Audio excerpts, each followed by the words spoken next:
Muito boa noite. Bezat Hashem, começamos. Gostaria de dedicar esses próximos minutos para um tópico master. Essa é a melhor palavra que eu tenho para definir esse tópico. E, na verdade, eu queria compartilhar com vocês uma pergunta que eu sempre tive uma certa dificuldade em entender ela, abordar essa ideia, e Bezat Hashem, hoje aqui a gente vai juntos tentar resolver como nos organizarmos e qual o parecer da Torá. Faraó, meus queridos, na história do Egito, teve um sonho. Eu acho que todo mundo conhece a história do Faraó no Egito. Se bem quando a gente fala Faraó, é bom sempre lembrar que Faraó é um posto. E esse posto no Egito era ocupado por muitas pessoas diferentes. Mas tem um faraó famoso quando se fala, faraó não é o nome dele, mas é o posto, mas tem um que é o famoso faraó, que nem quando a gente fala, eu costumo dizer esponja de aço, ninguém fala esponja de aço, pensa em Bombril. Então aqui quando se fala em faraó, se lembra de um faraó específico. Quem era esse faraó? Aquele que participaram os Yehudim, moraram na terra dele e fez o que ele fez, escravizou os Yehudim. Antes disso acontecer, Faraó teve um sonho. E a Torá conta pra gente, em Parashat Miketz, no Sefer Bereshit, a Torá conta pra gente o sonho do Faraó. Muitos de nós temos sonhos também na vida, isso é maravilhoso. Aproveitando, entre parênteses aqui, quem não sonha, não está vivendo. Ou está dormindo pouco, ou tem que achar uma forma de sonhar, porque sonhar é algo indispensável para continuar uma pessoa, manter a pessoa bombando nos projetos individuais de cada um de nós. Faraó também teve um sonho. Alguns sonham acordado, né? Nas escolas muitas vezes, às vezes acabam cansando os alunos, eles sonham acordados, mas alguns sonham dormindo, e Faraó sonhou dormindo. Faraó, de repente, ele teve um sonho e muito estranho. E o que era mais estranho, o que mais me incomoda, e eu tive muita dificuldade para entender isso durante anos, é que Faraó tinha uma entourage de inúmeros, e eu repito, inúmeros profissionais que sabiam interpretar sonhos. Pessoas assim de alto calibre. Hoje, se a gente procurar, estava preparando o shiur, eu vi que tem até aplicativos de decodificação de sonhos. Eu não sei se são bons ou ruins, mas existe, meus queridos, o conceito de uma chokhmah, uma sabedoria, isso, como interpretar um sonho. E Faraó tinha pessoas que eram muito capazes, muito versados, e fizeram cursos, mestrados em interpretar sonho.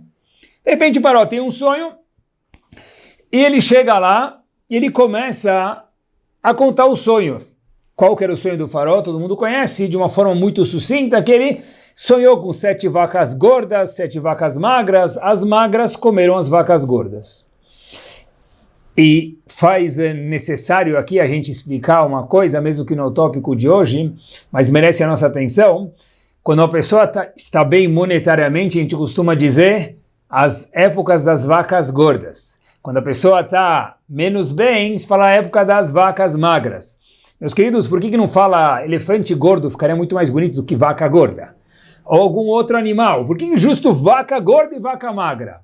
Resposta simples. Tudo vem da Torá. Quando a Torá falou que define-se fartura com vacas gordas, a gente vem no século 21 em português falando vacas gordas. Não sabia por quê, mas agora sabe. Voltando, o Faraó sonha com essas vacas gordas e vacas magras e chama inúmeros, plural, intérpretes para decodificar o sonho dele. E ninguém consegue interpretar. Até que, de repente, eles falam, olha, não tem ninguém? Aí alguém dá uma dica de um tal de Yosef. Yosef vai lá e decodifica o sonho de uma forma master. Agora a pergunta é a seguinte, qual que foi a vantagem que Yosef tinha sobre todos os outros intérpretes? E mais uma vez, interpretar sonho é uma sabedoria, uma chokhmah, como se diz em hebraico. Yosef ele talvez não fez nenhum PhD sobre isso e os egípcios fizeram. Como que todos os egípcios falharam e Yosef deu certo? O que Yosef tinha mais do que os outros? E a pergunta é, por que a Torá conta pra gente isso no século 21? Who cares? O que isso vem me ensinar? Que Yosef interpretou um sonho e daí o que isso muda na minha vida? Por que dezenas de psukim vêm me contar isso? Eu tive essa pergunta durante muitos anos. Uma vez eu encontrei, talvez Rashi um pouco dá uma luz para isso, e de uma forma um pouquinho mais explícita, Rav Shimshon Raphael Hirsch aborda isso, e entre algumas palavras para mim foi suficiente para satisfazer a minha pergunta e aqui compartilhar com vocês a ideia. É a seguinte, em Parashat Miketz, que é a Parashá que a Torá aborda isso, Paró estava desesperado. O que aconteceu? Ele sonhou algumas vezes, mais do que uma vez, o mesmo sonho, vacas gordas, posteriormente vacas magras, e as vacas magras engolem as gordas. Espigas gordas, espigas magras, e a mesma coisa, espigas magras engolem espigas gordas. Então ele procurou anúncios no jornal The Egyptian Times, e aí vieram muitas pessoas interpretar, sabiam que Paró era uma pessoa importante, kavod, respeito ao rei, um pagamento bom pelos honorários, vieram muitas pessoas qualificadas, mais uma vez qualificadas. Mas não veio ninguém que satisfez o faraó. Até que de repente, queridos,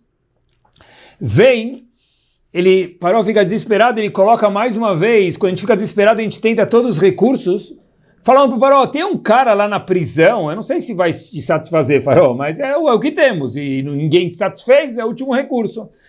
Manda trazer ele. Quem era? Yosef. Então vão na prisão e falam para Yosef, olha, o Faraó está te chamando. Então Yosef logo pensa para si mesmo, o que ele já quer de mim? Ficou preocupado. Mas, se o rei mandou eu ir lá, então conta a Torá para a gente que Yosef teve que se trocar, tomar banho, se afeitar, fazer a barba, o cabelo, se arrumar, porque em respeito ao rei. E a gente deve respeito sempre às pessoas nobres, com certeza. Ele entra lá, e Yosef, isso que a Torá conta para a gente, escuta o sonho do faraó, e Yosef diz ao faraó o seguinte, olha, faraó, eu não sou a pessoa que tanto entende de sonhos, mas o que Hashem me contar eu vou passar para você. Eu pensei que talvez aqui, queridos, teria alguma dica que o faraó curtiu isso, porque ninguém falou isso para o faraó, e você foi um pouco mais humilde, falou, o que Deus me contar eu vou passar para você. Mas eu acho que isso não é suficiente, não responde nada à nossa pergunta, por quê? Porque Faraó nunca reconheceu Hashem, especialmente no começo da história, no fim da história ele foi forçado a reconhecer Hashem, mas no começo não. E dois, a humildade de Yosef é muito linda, mas ainda como que isso interpretou o sonho do faraó e como isso tranquilizou o faraó. Então, a pergunta ainda continua borbulhando. O que Yosef tinha que os outros não tinham? E o que Yosef conta pra gente no século 21? Porque Hashem conta isso pra gente.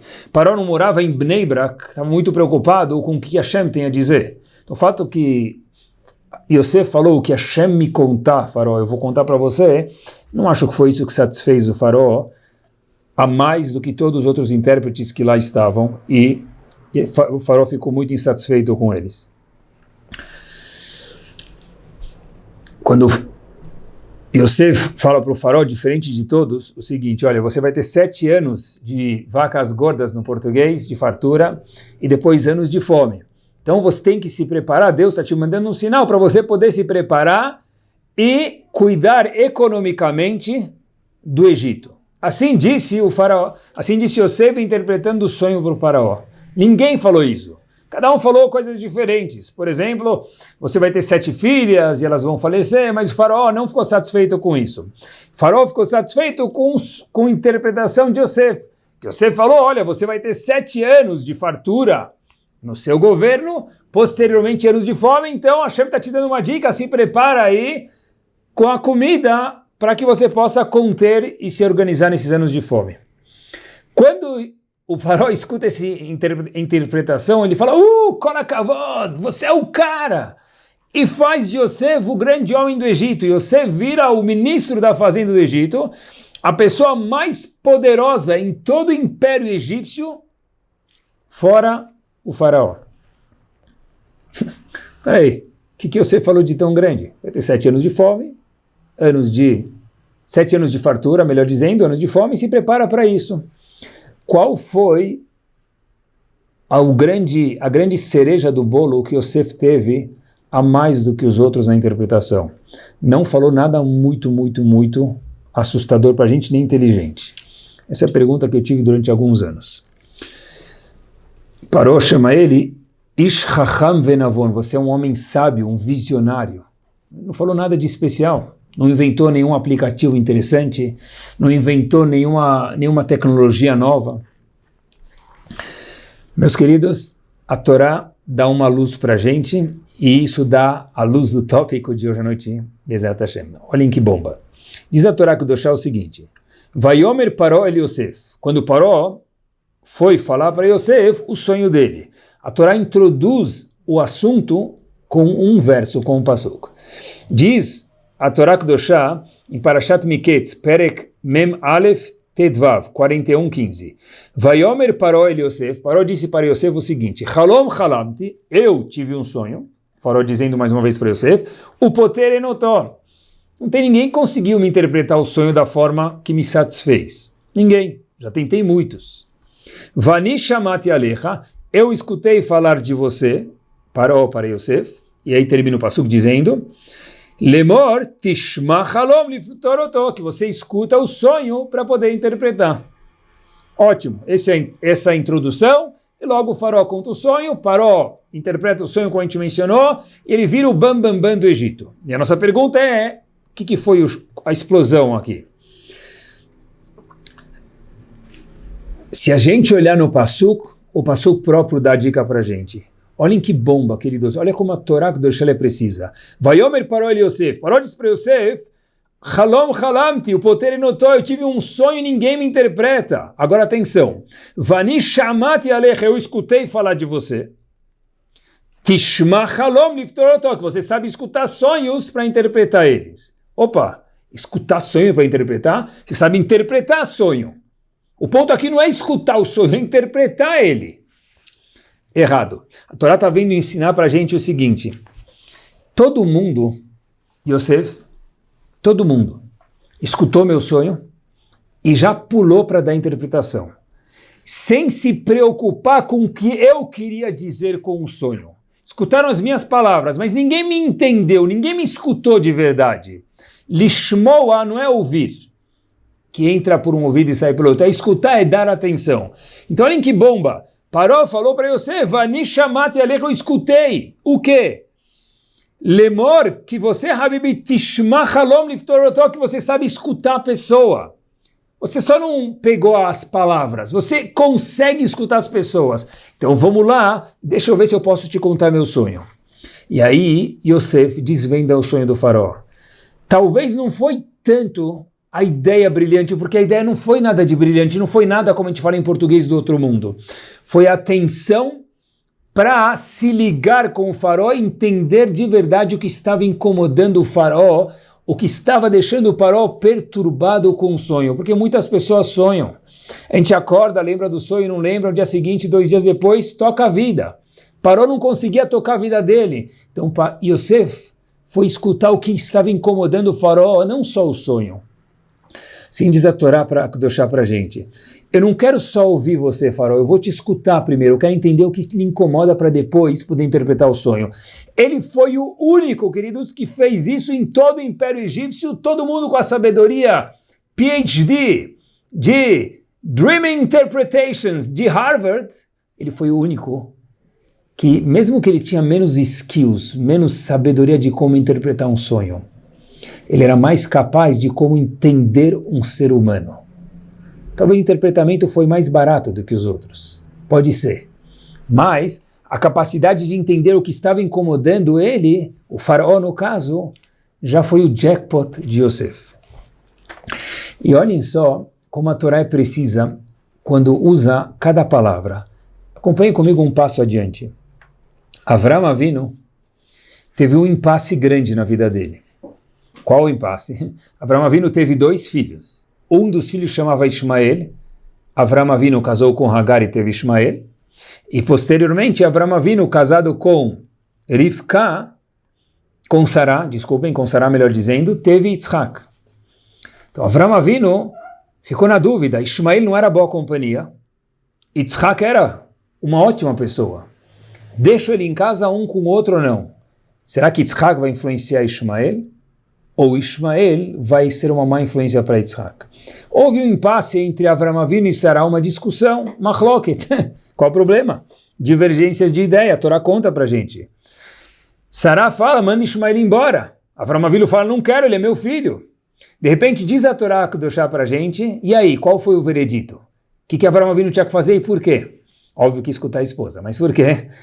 Diz a Torá pra gente o seguinte, Kol asher tomar elecha Sará, tudo que Sará falar para você, Avram Avinu, tishma bekolá. Lishmoa bekolá. Rashi diz pra gente que não é só escutar o barulho da voz dela, escuta de verdade o que ela, a pessoa, está falando. E aí, quando a Torá fala isso pra gente, olha, no caso, ele teve que mandar Ishmael embora para manter só Yitzhak, porque era a opinião de Sará. Mas Hashem falou para Avram Avinu, não escuta só o barulho da boca de Sará, escuta o que ela quis dizer, o que ela estava tentando te passar e o incômodo dela com, no caso, Ishmael morando junto com Yitzhak. Escutar é uma arte. O barulho também. Não se precipitar a responder. Mas saber escutar de verdade, escutar não é só com os ouvidos, escutar é com o coração. A palavra lishmoa, como a gente acabou de provar agora, é com o coração. Que o faraó foi escutado por Yosef com o coração, entender ele. Que Avram Avinu escutou Sará. Escutar não é só entrar no ouvido, não é só prestar atenção, que é importante, é tentar entender a mensagem que está sendo dita por quem está conversando conosco. Olhem só o Rashi, quando fala sobre o sonho de Yosef, o sonho de Paró e Yosef interpretando o sonho. Diz o Rashi, quando o Passuco fala, eu escutei falar que você sabe escutar. De novo, o Passuco fala 2 vezes, escutei falar que você sabe escutar. 2 vezes escutar. Diz Rashi, Ta'zin vetavin chalom lishmoroto. Você sabe escutar, prestar atenção e depois saber usar a sua sabedoria de como interpretar o sonho. Rashi fala Lashon Azana ve'avana, entender e escutar. Parece que escutar é uma coisa, entender é outra. Porque escutar é o barulho, o cachorro escuta, o cavalo escuta, é o barulho, as paredes têm ouvidos. É verdade, as paredes têm ouvidos, mas as paredes não têm coração. Para ouvir o som com o coração. E nós temos que ser diferente das paredes. Olhem só que curioso. Já que a gente está falando sobre escutar e sobre comunicação, mais importante do que talvez falar bem é a pessoa ser um bom ouvinte. Ou pelo menos tão importante quanto. Não é à toa que a Kadosh Baruch Hu criou no ser humano uma boca única e 2 ouvidos. A gente podia ter criado um ouvido e uma boca. Se a Kadosh Baruch Hu nos deu uma boca singular e 2 ouvidos, deve ser que tem uma necessidade de alguma forma da pessoa, óbvio que ele pode conversar, pode se expressar, mas tem que saber também saber escutar os outros. Como se escuta? Não só o barulho. Como se escuta? Quando alguém fala alguma coisa para a gente precisa responder. Mas tem que mostrar e deixar notado que foi bem escutado. O fato da pessoa perceber que ele conversou com a gente entendeu ele, isso já alivia a pessoa. Talvez foi o caso do faraó. O faraó se sentiu aliviado, porque a Torá conta para a gente que tiveram muitos intérpretes e nenhum satisfez faraó. Não talvez na interpretação, porque mais uma vez a interpretação de Yosef não foi nada coisa do outro mundo. Ele só falou, vão ter 7 vacas gordas e magras, nada de diferente. Foi o sonho dele, fartura, pronto, qualquer Zé Mané consegue falar isso. Talvez, mas Yosef conseguiu entrar e entender a preocupação do faraó. Só entender essa preocupação do outro, mesmo sem ter a solução, já alivia a pessoa incomodada. Muitas vezes, quando a gente escuta alguma coisa, alguém traz um problema para a gente já logo tenta, puxa vida, deixa eu quebrar a cabeça enquanto ele está falando, para ver se eu consigo ser o homem aqui salvador de como resolver a parada. E a resposta é que, óbvio, se tiver a solução, por que não?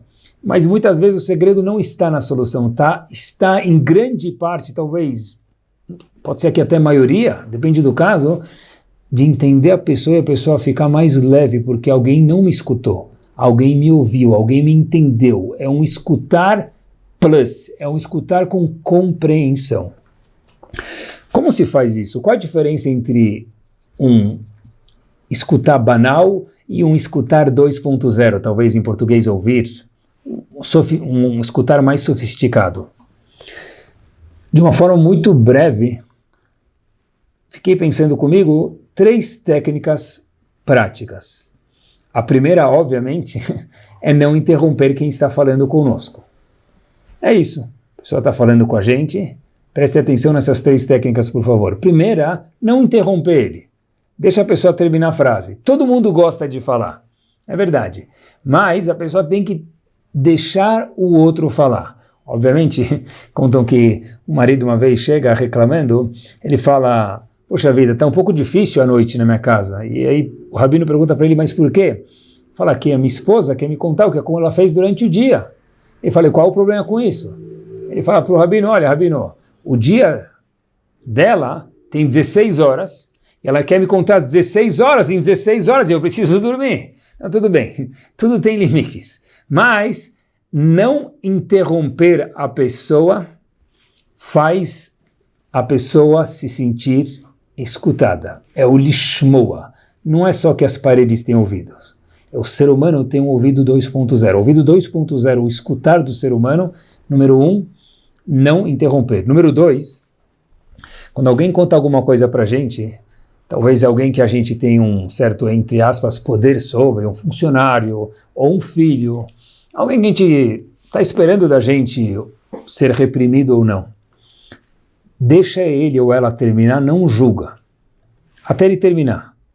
Porque se no meio do caminho eu pulo e falo: isso está errado, fez mal feito, alguma coisa assim, eu acabei tirando da pessoa a oportunidade dele se abrir comigo, porque veio me contar, é porque ele precisava se abrir, e 2, ele não conseguiu passar a mensagem por completo.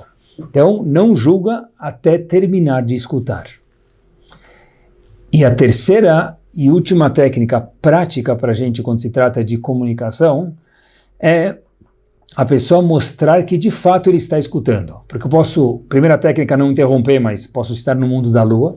Óbvio que não vou estar mexendo no celular, estou olhando para a pessoa, mas posso estar pensando em outra coisa. A gente falou sobre não julgar até a pessoa terminar de falar, mas como eu mostro de verdade que eu estou interessado nele ou nela e que eu estou escutando de verdade? Como? Às vezes, repetindo alguma coisa que a pessoa falou de uma forma muito curta, por exemplo: uau, que difícil, uau, deve ter ficado preocupado, uau, deve ter ficado muito feliz. Ou trazendo uma pergunta que ajuda ele a costurar, a continuar a frase dele. Uau, e como você sentiu em tudo isso? Dando um ponto, mostrando: uau, ele está entendendo que eu fiquei bem ou fiquei mal, ele está entendendo que me fez sentir bem ou mal. Então, quando a gente expressa uma palavrinha, 2, sobre o que a pessoa está nos contando, o que a gente está falando? Eu estou te escutando, entendendo o que você está querendo me transmitir. Agora, qual o ganho disso, fora de ser um bom Yehudi, de fazer a mitzvah, de escutar os outros, ajudar os outros? O grande ganho disso é quando alguém vem contar alguma coisa para a gente, ele quer ser antes da solução e, mais importante, ou junto com a solução, mais uma vez, é a pessoa ser compreendida. Uma das grandes necessidades, talvez, da pessoa é o fato dele querer ser compreendido. Quem não quer ser compreendido? Quem não quer ser: uau, me entenderam? Que bom, meu pai me entendeu, meu professor me entendeu, o diretor me entendeu, o rabino me entendeu, minha mãe me entendeu. Uma das coisas mais maravilhosas do mundo é a pessoa ser compreendida. Aí sim, quando a pessoa sente compreendido, tudo fica fácil. Quando parou, entendeu que você estava entendendo o drama que ele estava passando, pronto. Agora meu coração está aberto, o que você mandar, se for uma coisa lógica, eu já aceito. Olhem como o hebraico é preciso. David HaMelech, no Tehillim, muitas vezes usa uma linguagem de alegria. Lamnatseach, Mizmor. Uma das palavras que usa, e a gente conhece porque a gente fala ela algumas vezes por dia, Ashrei Yosh Vevetecha, Yuhu! sortudo é o homem, diz David Amelech, que senta na sua casa, Kadosh Baruch Hu, no Bet HaMidrash, no Knis, na sinagoga. A palavra Ashrei é muito feliz, é satisfeito demais. Olhem que bomba. Da onde vem a palavra Ashrei? Por que justo Ashrei? Em português, a palavra cadeira, que é onde eu estou sentado, chama cadeira. Podia chamar mesa ou podia chamar sentadeira. É uma convenção do latim e assim ficou. Em hebraico, cada palavra no Lashon HaKodesh tem uma razão d'être. No Tanakh, com certeza. A palavra Ashrei, que é muito satisfeito, muito feliz, vem da palavra Ishur. Mesmas letras. Ashrei Aleph, Shin, Resh, Yud. Ishur, Aleph, Yud, Shin, Resh. Ishur. Ishur é se sentir validado. Que bomba! O maior Ashrei que tem no mundo. A satisfação. Estou satisfeito. Ashrei Yoshve Betecha, David Amelech falou. E a gente fala isso todos os dias.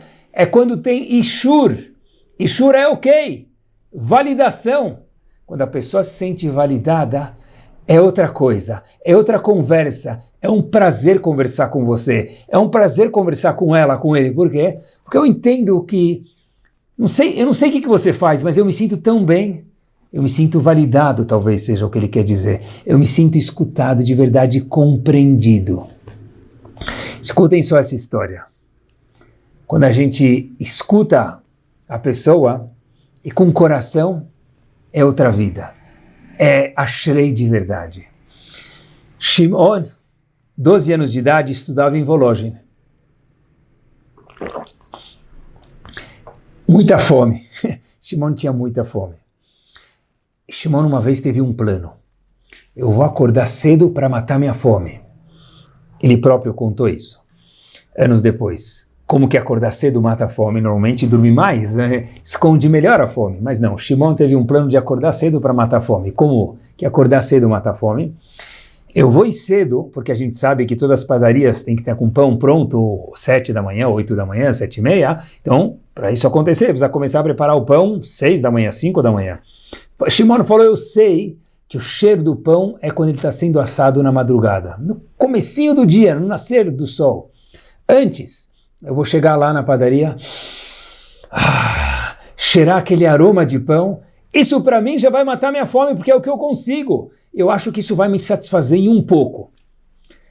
De repente, Shimon fica na porta perto da panificadora, cheirando 1, 2, 3, e Shimon estava se sentindo como um rei, satisfeito quase que se tivesse comido o pão. De repente, ele escuta a palavra Ganev, seu ladrão. Shimon, assustado, começa a correr. Ele pensando para si mesmo, ladrão do quê? Eu só vim cheirar o pão. E não pode nem cheirar o pão da padaria. Óbvio que logo depois ele entendeu que o dono da padaria entendeu que Shimon estava lá para cheirar o pão e tentar roubar um outro pão, onde no caso não era verdade. Amanhã, no dia seguinte, ele volta para casa, e aí ele está caminhando na rua, e uma mulher na rua vê ele e fala, tudo bem com você? E o menino diz sim. Aí a mulher diz para ele o seguinte, olha, o meu marido é o dono da padaria. Então aquele mesmo Shimon de 12 anos, aquele tudo bem que ele falou 10 segundos atrás, quando ela perguntou tudo bem com você, ele já não estava mais bem, porque ele falou, olha, o que essa mulher já vai fazer comigo? Será que ela vai me prender também, que achar que eu sou um ladrão? E ele começa a correr assustado para fugir dessa mulher. E essa mulher chama ele e fala, não, volta aqui, me conta o que você estava fazendo na padaria. Shimon olha para baixo e conta para ela. Eu fui lá para cheirar o pão, para matar minha fome. A mulher escutou ele com tanto carinho, com tanto coração, ela fala, só um minutinho. Eu tive uma ideia. Shimon fica com muito medo, fala, olha, de verdade, eu fui muito sincero com a senhora, eu não quis roubar nada. A mulher fala, calma, um minutinho, vem comigo. Ela conta a história para o marido e Shimon, aterrorizado, o marido sai de lá e fala, uau, ok, pode vir aqui todos os dias. Mas diz ele, posso cheirar teu pão? Ele fala, não, cheirar meu pão você não pode. Ele fala, então fazer o quê? Eu vou te dar 2 pãezinhos todos os dias para você comer. Se essa é a tua situação, e você parece estar falando a verdade, eu vou cuidar de você. Rav Shimon Shkop, futuramente, pequeno Shimon, vira Rav Shimon Shkop. E ele conta essa história. Quem era Rav Shimon Shkop? Ele foi Rosh Yeshiva de Grodno, famoso Rav, para os Ashkenazim no mundo inteiro, mas especialmente no mundo Ashkenazi, e foi Rav em Teus, na Lituânia ainda. Rav Shimon Shkop, futuramente, diz: teve um homem que mudou minha vida. Mais precisamente, teve uma mulher que mudou minha vida. Aquela mulher que me escutou, que não me deu os ouvidos, me deu o coração, fez com que o marido dela mudasse minha vida. Porque foram aqueles 2 pães diários que me fizeram estudar o que eu estudei em Volozhin por muito tempo e posteriormente virar o grande e famoso e renomado Rav Shimon Shkop. Foi o fato de escutar não com ouvidos, porque escutar com ouvidos as paredes também fazem, porque as paredes têm ouvidos. Nós temos coração junto com ouvido. E olhem que espetacular. A gente costuma a dizer, em Pirkei Avot está escrito, é uma Mishnah famosíssima, Eis eu Chacham, quem é o sábio? Aroe Tanolad, aquele que vê o futuro. A Torá não está falando para a gente sobre cartomantes e videntes, porque isso na Torá é proibido. É proibido a pessoa se consultar com um cartomante ou com um vidente, é uma proibição da Torá. Isso mesmo. Então, o que a Torá fala para a gente? Uma pessoa sabe aquele que vê o futuro. Não é cartomante, não é vidente. O que é isso? É aquela pessoa que consegue cheirar o futuro. Cheirar o que está por vir. Talvez, economicamente falando, o que vai acontecer com a bolsa, com o dólar, com a importação, com a exportação. É verdade. Um grande fundo de investimento que tem alguém, se é que existe assim, que acerta as tacadas, bomba. Mas o nosso shur hoje não é sobre fundos de investimento, e sobre isso eu não tenho muito para ensinar para vocês, é mais sobre comunicação, sobre lidar com outra pessoa. Talvez a Torá conta para a gente aqui, porque todo mundo dá pistas do que está por vir. Nas nossas palavras a gente dá pistas, poucas. E quando a pessoa dá uma chance para saber mais, a gente dá mais pistas do que está por vir. O pessoal começa a falar alguma frase, alguma coisa, ele está dando um indício que eu estou chateado, eu estou preocupado, eu estou feliz. Essas palavras Eis eu Chacham, quem é o sábio? É aquele que dá chance para aquela pessoa se abrir, para nós podermos de fato ver o nolad, a gente vê o futuro, porque a pessoa de verdade dá pistas do que está incomodando ele e como ele vai agir no futuro, e a gente pode mudar isso através de uma escuta carinhosa. Qualquer um pode virar um chacham, através de roe etanolad. Como se vê o futuro? Não é cartomancia, não é previsão do futuro, porque é fácil.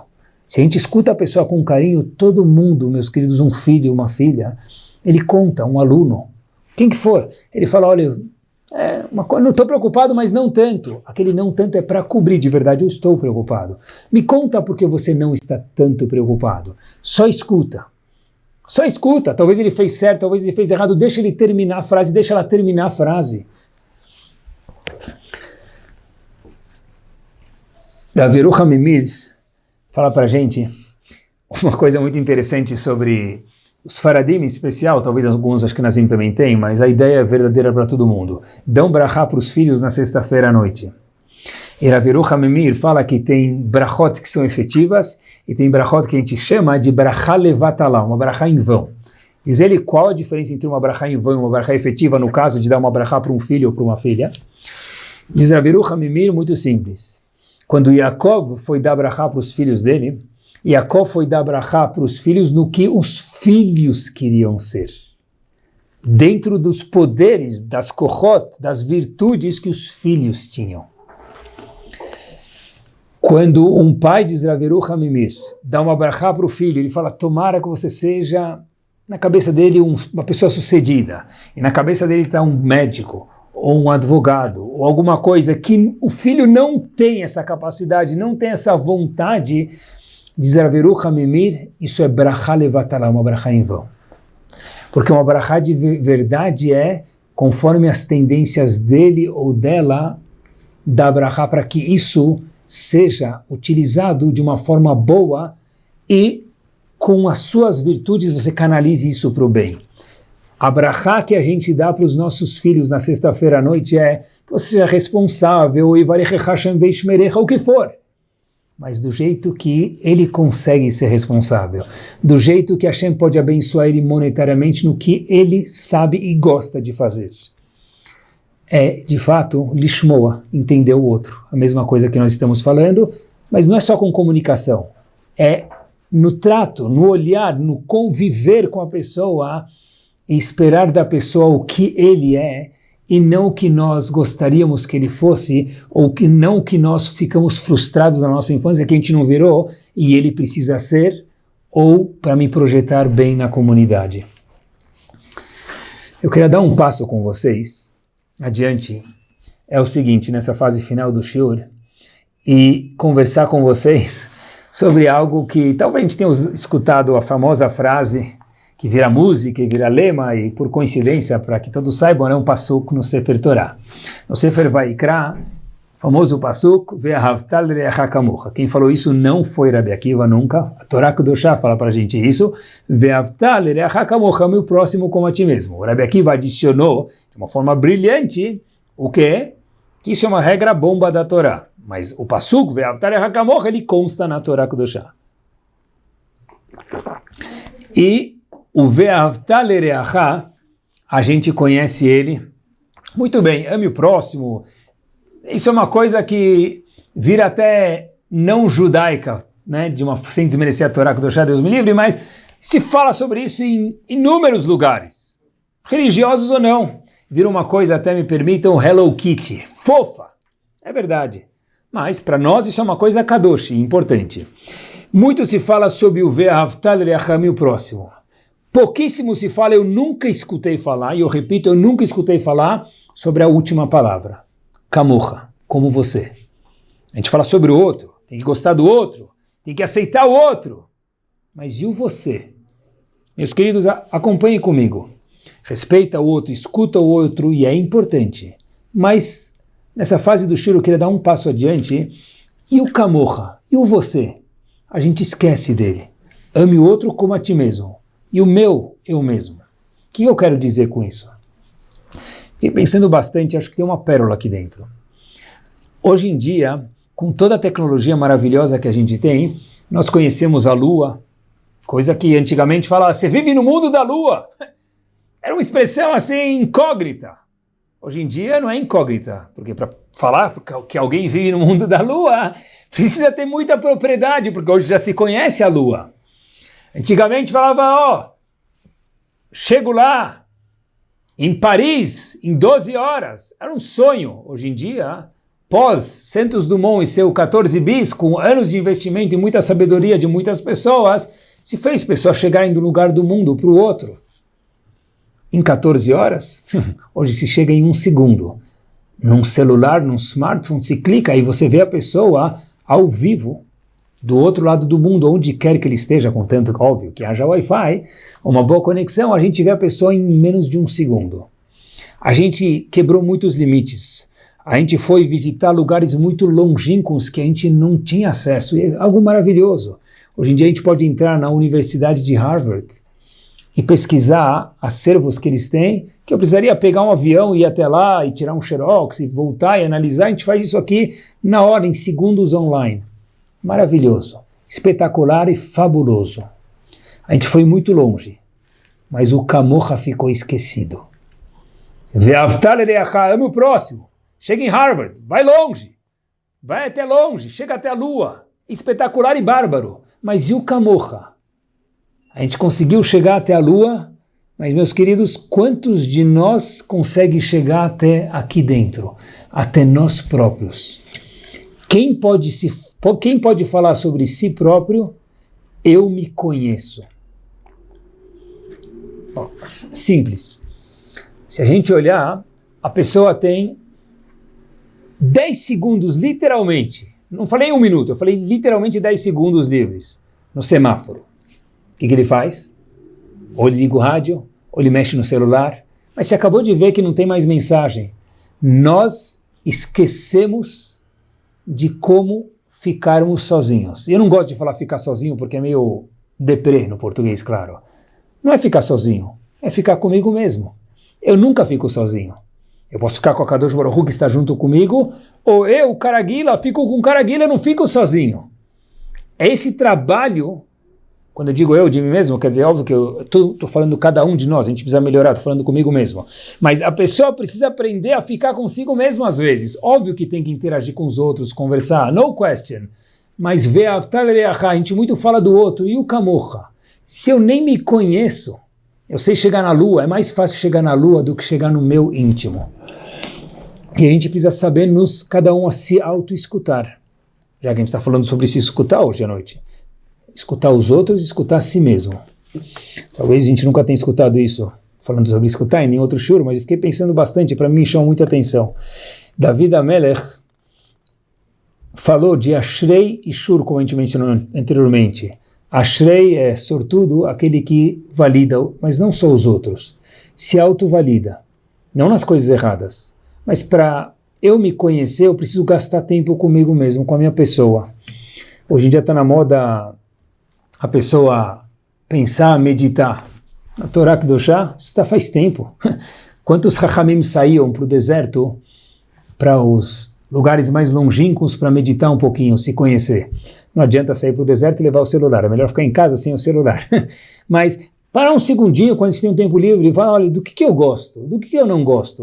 Quando alguém chega para a gente muitas vezes fala, olha, eu estou vendo que você está feliz. E eles falam, não, eu não estou feliz. Na verdade está, só que a gente não se conhece. Por que você está bravo? Eu não estou bravo. Na verdade talvez esteja. Mas se eu não sei que é bravo e eu nunca conversei comigo mesmo, nunca prestei atenção em estar bravo, então óbvio que eu vou negar que eu estou bravo. Ou vou negar, puxa vida, você falou muito bem. Você fez uma apresentação maravilhosa. Não, para com isso, não fiz nada. Fez sim. Se você sabe que você tem esse dom, conheça a si próprio, saiba se escutar. Porque aí eu vou saber minhas vantagens, minhas desvantagens, e eu posso cada vez ficar melhor ainda. Ve'avtal le'acha, muito se fala. E o Kamocha, quem somos nós? Eu vou contar para vocês uma pequena passagem que está na Gemara, no tratado de Yomá, na página 12b. Olhem só o que a Gemara conta para a gente. O homem mais maravilhoso que houve na história do Bet HaMikdash era chamado Kohen Gadol. Tá certo que na época do segundo Bet HaMikdash haviam alguns não bons. Na época do primeiro eram maravilhosos. E a Gemara conta para a gente, novidade, para quem não sabia, na época do segundo Bet HaMikdash haviam Kohanim Gdolim, que eles eram corruptos e compravam o posto. Mas na época do primeiro eram gigantes. E o que acontece é que a Gemara conta sobre todos os Kohanim Gdolim o seguinte.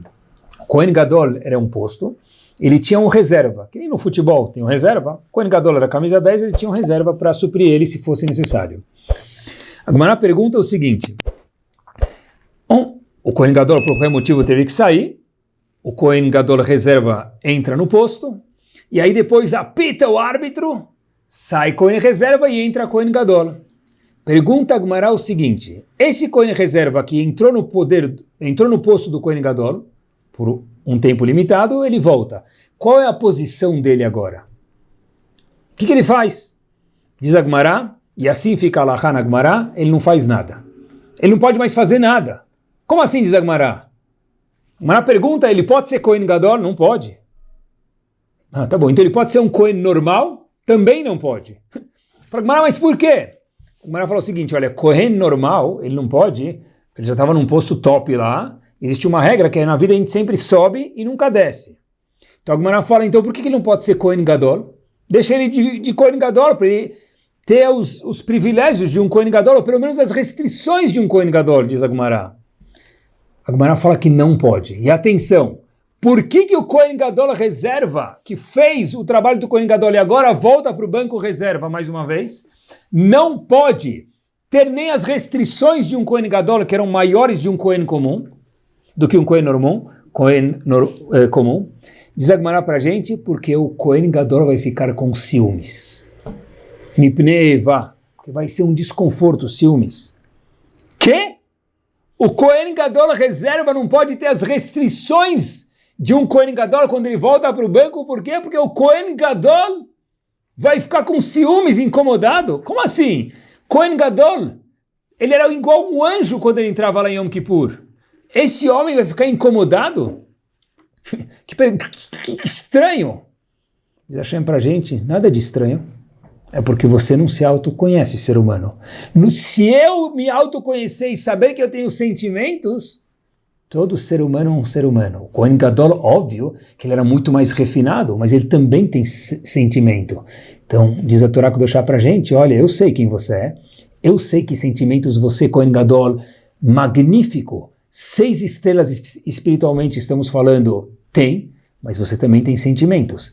Por isso que depois que o Kohen Gadol reserva vai fazer o trabalho dele, ele volta para o banco e perde o posto nem sequer de Kohen Gadol e nem sequer de Kohen normal. Por quê? Para o Kohen Gadol não ficar enciumado, incomodado. A gente vê daqui que todo mundo tem sentimentos. Muitos negam sentimentos. Pena. Poucos estão em touch com sentimentos. Estar em touch com sentimentos tem um grande ganho. Porque eu posso pelo menos saber o que eu estou sentindo e saber como trabalhar para melhorar isso. Porque se eu nem sei que eu tenho ciúmes, quando alguém fala sobre ciúmes, eu vou desligar o botãozinho porque não tem nada a ver comigo, porque eu nunca senti ciúmes. Ou qualquer outra me dá, ou alegria, para melhorar, alguém me fala uma qualidade, eu também não vou entender essa apreciação, porque eu nem sei que eu tenho essa qualidade. Isso é um crime. E Hashem quer que a gente, cada um saiba dentro de nós o tesouro de midot maravilhosas que a gente tem, mas para isso a gente precisa se autoconhecer. Ir até a lua, ok, mas saber chegar dentro de cada um de nós também. Saber que eu estou feliz, saber que eu estou triste, saber o que me faz feliz, saber o que me faz triste, saber o que me deixa nervoso, o que me deixa calmo, saber o que me satisfaz e o que não me satisfaz, isso tudo mexe com sentimentos. E, resumindo o que a gente falou, escutar os outros, como escutar? Te deu 3 dicas práticas e a gente falou também sobre a pessoa se auto-escutar. E eu queria terminar com vocês com uma ideia curta e uma história. A gente tanto falou sobre escutar, como se fala ouvido em hebraico? Um ouvido, ozen, 2 ouvidos, oznaim, e nós temos 2 ouvidos.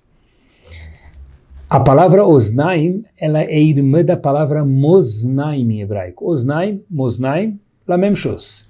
O que é moznaim em hebraico? Balança.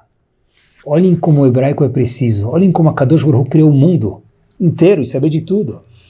Porque hoje em dia, todo mundo sabe, quem tem um pouco de labirintite sabe que a labirintite está nos ouvidos, na região dos ouvidos. Porque o ouvido que dá o equilíbrio para a pessoa.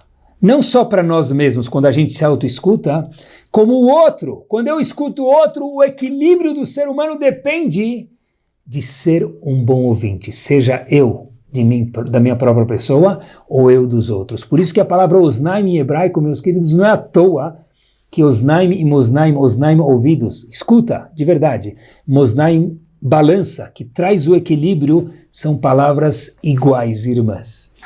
E com essa história magnífica e verdadeira nós terminamos. A história se passa no Hotel Waldorf Astoria, em Israel. Escutei ela de um dos psicólogos participantes naquela convenção. Haviam 2 psicólogos, pessoas importantes, que iam expor algo sobre líderes de orfanatos. Então haviam 400 pessoas escutando a palestra e o segundo apresentador contou essa história. A primeira pessoa que foi falar na apresentação era uma pessoa muito formada, muito capaz, com degree, pós-graduação e com um posto grande em relação a pessoas de orfanato, etc. e tal, no governo americano. E ele começa a apresentação dele da seguinte forma. Eu, quando tinha... Segurem-se nas cadeiras. Eu, quando tinha 12 anos de idade, vi meu pai olhar para minha mãe, dar um tiro nela e depois dar um tiro em si próprio. Todo mundo ficou assustado e ficou um silêncio na plateia assustador. E ele continua dizendo o seguinte: depois eu fui para um orfanato do governo e eu sabia que o meu trato lá talvez não seria dos melhores. Eu fiquei 2 anos e eu fui para um outro orfanato e aí eu fui minha vida. E vocês devem estar se perguntando, tudo isso contando aquele senhor profissional e muito capaz, que me fez chegar até onde eu estou? O que me fez ficar renomado? O que me fez trabalhar no governo americano, ser uma pessoa importante nesse field? Disse ele o seguinte, foram 4 palavras. Todo mundo na plateia pegou um papel do bolso, uma caneta e colocou a mão para trabalhar, prontos para escutar o que esse homem ia dizer. O que mudou a vida desse homem que viu uma cena tão chocante para ser uma pessoa tão produtiva, tão saudável? Disse ele para todos, soltem a caneta e o papel. O pessoal soltou, obedeceu. Disse ele o seguinte, depois que eu fui para um segundo e para um terceiro orfanato, o que mudou minha vida foi o seguinte, um dos líderes, o chefe do orfanato, que eu estive, um deles chegou para mim, colocou a mão nos meus ombros e me falou 4 palavras. How are you doing? Como você está? E todo mundo ficou olhando, pasmo, e falou, mas pensando o que mudou? E disse aquele senhor, não foram as 4 palavras. Foi como ele me falou as 4 palavras. Foi a primeira pessoa que colocou a tônica de verdade na palavra you. How are you doing? Ele estava preocupado com o meu eu. Foi a única pessoa na minha vida que se preocupou com o meu eu. E aí eu senti que tem alguém preocupado comigo, eu me abri com ele, e aí o resto foi, como se fala em português, batata. Foi fácil, foi trabalhoso, mas foi muito fácil, porque tinha alguém que me escutava, tinha alguém que se preocupava comigo, tinha alguém que me deu equilíbrio na vida. E não é à toa que a palavra Shrei, sortudo, é de Shur, alguém me validou. Não é à toa que a palavra Osnaim, ouvido, vem de Mosnaim, de equilíbrio. Que Bezat Hashem, a gente possa ser um ótimo ouvinte para os outros e não mesmo para o nosso Kamocha, e se autoconhecer, e que a gente tenha cada vez mais coisas maravilhosas para escutar dos outros, nós mesmos, e aperfeiçoar cada vez mais esse talento magno e mor que paredes não têm. Escutar de verdade. Ótima semana a todos.